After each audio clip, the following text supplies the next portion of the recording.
महाभारत में जितना मुख्य किरदार अर्जुन का था उतना ही मुख्य किरदार कर्ण का भी था, लेकिन कुछ श्रापों के चलते उसको अपना पूरा जीवन कष्ट में बिताना पड़ा और उनको वो हक और वो सम्मान कभी प्राप्त ही नहीं हुआ जिसके वो हकदार थे। एक क्षत्रिय होने के बावजूद पूरा जीवन उन्होंने अपना एक शूद्र के रूप में बिताया। युधिष्ठिर और दुर्योधन से बड़े होने के बावजूद उनके सामने झुकना पड़ा। नमस्कार मित्रों, मेरा नाम है रवीना और आपका स्वागत है मेरे इस चैनल पर। तो सबसे पहले अगर आप चैनल पर नए हैं तो प्लीज़ वीडियो को लाइक, शेयर और सब्सक्राइब करना ना। आज हम जानेंगे कर्ण के बारे में ऐसी बातें जो कर्ण को औरों से बिल्कुल अलग करती है। महाभारत की अगर बात करें, जो व्यक्ति जिसने अपने सभी रिश्ते बिल्कुल निष्ठा और ईमानदारी से निभाए हैं, तो इसमें कर्ण का नाम हम बिल्कुल नहीं भूल सकते। आज की वीडियो में हम कर्ण के बारे में ऐसी बातें जानेंगे शायद पहले आपने कभी ना सुनी हो, और अगर महाभारत बताते हुए कर्ण का जिक्र नहीं किया तो कर्ण के साथ में बहुत नाइंसाफ़ी होगी।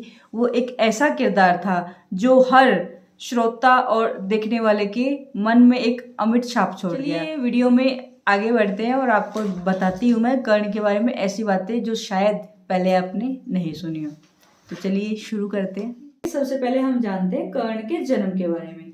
एक बार कुंती नामक राज्य में महर्षि दुर्वासा पधारे। महर्षि दुर्वासा बहुत ही क्रोधी प्रवृत्ति के ऋषि थे। कोई भी भूल हो जाने पर वे दंड के रूप में श्राप दे देते थे, अतः उस समय उनसे सभी लोग भयभीत रहते थे। कुंती राज्य की राजकुमारी का नाम कुंती था।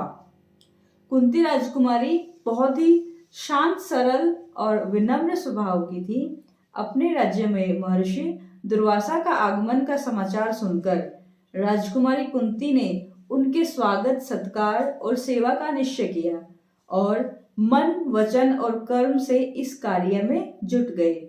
महर्षि दुर्वासा ने लंबे समय कुंती राज्य में व्यतीत किया और जितने समय तक वे वहां रहे, राजकुमारी कुंती उनकी सेवा में हमेशा प्रस्तुत रहे।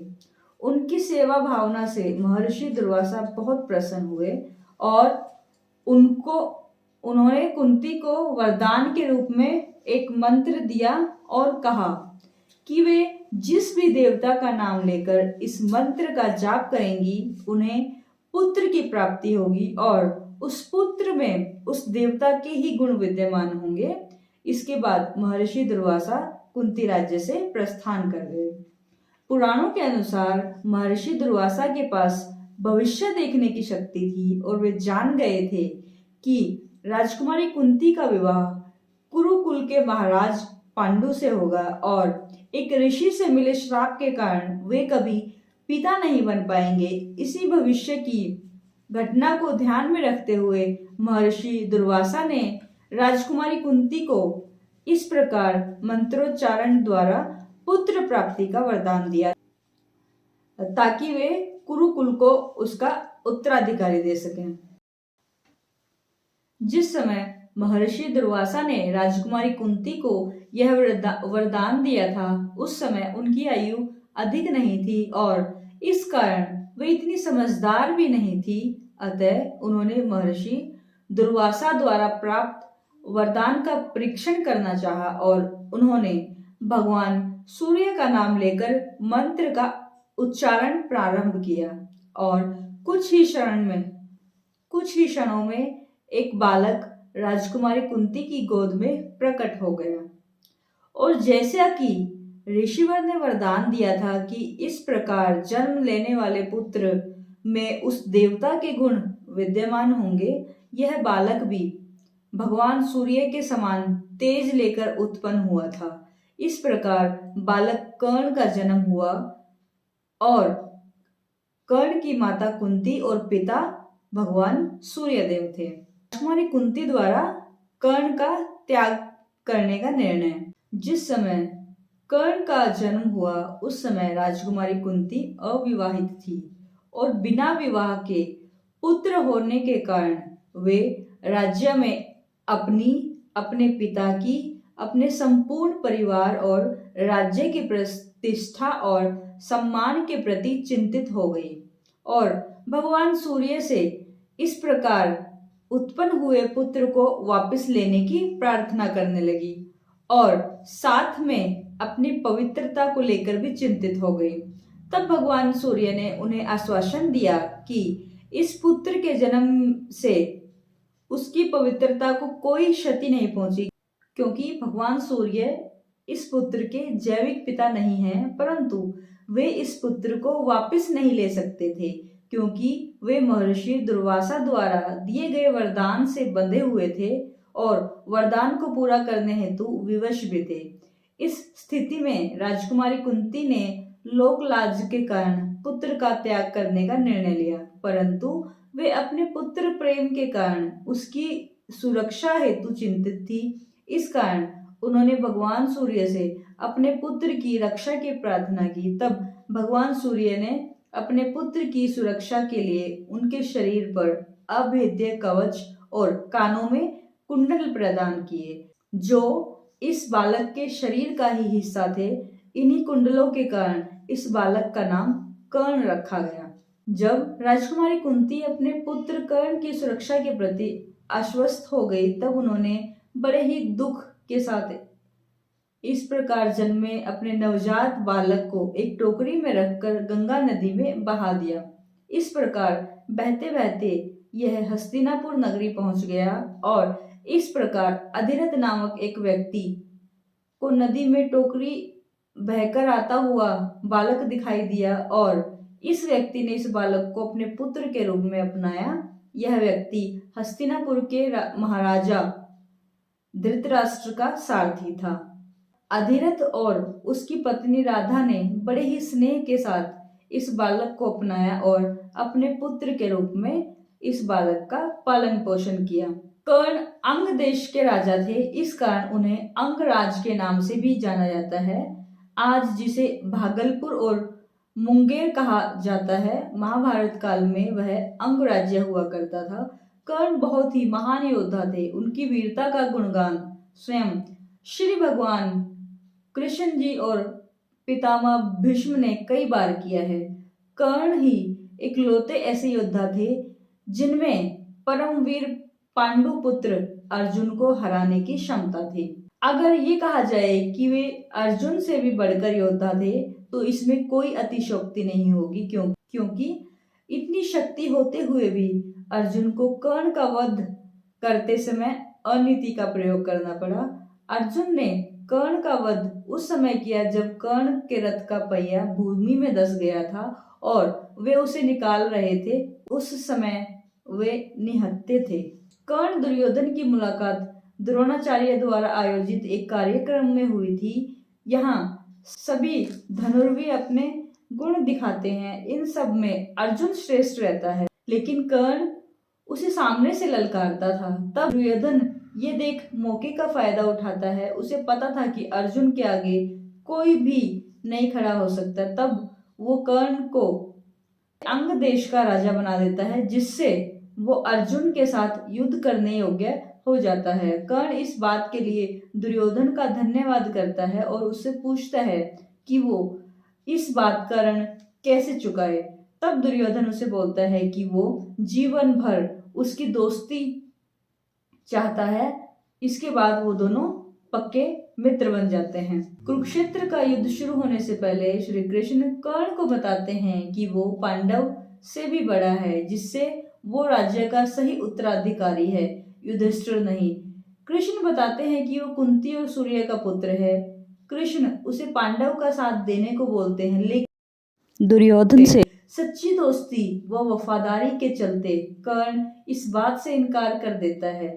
कृष्ण के अनुसार पूरी महाभारत में सिर्फ कर्ण ही है जिन्होंने अंत तक धर्म का साथ नहीं छोड़ा और धर्म के ही रास्ते पर चले। कर्ण को शुरू से ही पता था कि दुर्योधन गलत राह पर चल रहा है। उसे यह भी पता था कि कौरव ये युद्ध हार जाएंगे, लेकिन दुर्योधन को दिए वचन के चलते वो उसका कभी साथ नहीं छोड़ेगा। कर्ण अंत तक दुर्योधन के साथ रहे और उसकी सेना के सेनापति रहे। अर्जुन का साथ देने के लिए जगत के स्वामी थे, लेकिन कर्ण का साथ देने के लिए दुर्योधन ही था। अर्जुन पूर्णतः श्री कृष्ण पर आधारित थे, जबकि इधर दुर्योधन खुद कर्ण पर आधारित था। कर्ण को द्रोण ने वह संपूर्ण शिक्षा नहीं दी जो उन्होंने पांडवों और कौरवों को दी थी। फिर भी कर्ण ने परशुराम से बची हुई शिक्षा छल से हासिल कर ली। यदि कर्ण अर्जुन के बराबर योग्य नहीं होता तो भगवान परशुराम कर्ण को शिक्षा देने के लिए तैयार नहीं होते। कर्ण एक सच्चा मित्र होने के साथ ही दानवीर भी था। स्वयं भगवान श्री कृष्ण ने इस बात की पुष्टि की है कि कर्ण से बड़ा दानी कोई नहीं है। श्री कृष्ण की योजना के तहत कर्ण के कवच और कुंडल को छल पूर्वक अर्जुन के पिता इंद्र द्वारा हथिया लेने के बावजूद कर्ण ने युद्ध को एक योद्धा की तरह लड़ा। कर्ण ने जरासंध को अकेले हराया था, वहीं भीम ने श्री कृष्ण की मदद से जरासंध को छल के द्वारा मारा था। कर्ण के पास भगवान परशुराम द्वारा दिया गया शिव का विजय धनुष था। यह धनुष जिस भी योद्धा के हाथ में होता है उस योद्धा के चारों तरफ एक अभेद घेरा बन जाता है, जिससे भगवान शिव का पाशुपतास्त्र भी भेद नहीं सकता। कर्ण को महाभारत में तब तक नहीं मारा जा सकता था तब तक कि उसके हाथ में वह धनुष था। कर्ण ने कुंती को वचन दिया कि वह उसके 4 पुत्रों की जान नहीं लेगा, लेकिन वह सिर्फ अर्जुन से ही युद्ध करेगा। युद्ध के दौरान ऐसे कई मौके आए जब कर्ण का सामना भीम, युधिष्ठिर, नकुल और सहदेव के साथ हुआ। वो चाहता तो उन सभी को मार सकता था, लेकिन उसने ऐसा नहीं किया क्योंकि एक योद्धा का वचन ही उसके लिए सर्वश्रेष्ठ होता है। जिस द्रुपद को 105 भाई मिलकर जीत पाए उसे कर्ण ने दिग्विजय के दौरान अकेले ही हरा दिया था। प्राग्योतिष का राजा भगदत्त, जिसे राजसूय यज्ञ के दौरान अर्जुन नहीं हरा पाए थे, उसे भी कर्ण ने हरा दिया था। अश्वसेन बाण का संधान दोबारा न करना यह भी श्रेष्ठता का प्रमाण है। अश्वसेन एक ऐसा नाग था जो कर्ण के धनुष पर चढ़ गया था और उसने कहा कि तुम मेरा संधान करो तो मैं वहां पहुंचकर अर्जुन को डसकर अपना बदला पूरा करूंगा, क्योंकि अर्जुन ने खांडव वन दाह के समय मेरी माता को मारा था। लेकिन कर्ण ने अश्वसेन को इनकार कर दिया।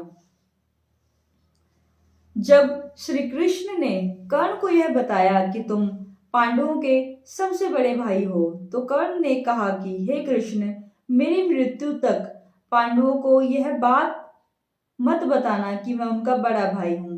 कर्ण की यह बात सिद्ध करती है कि वह पांडवों के प्रति किसी भी षड्यंत्र में शामिल नहीं था, योद्धाओं की तरह लड़ा।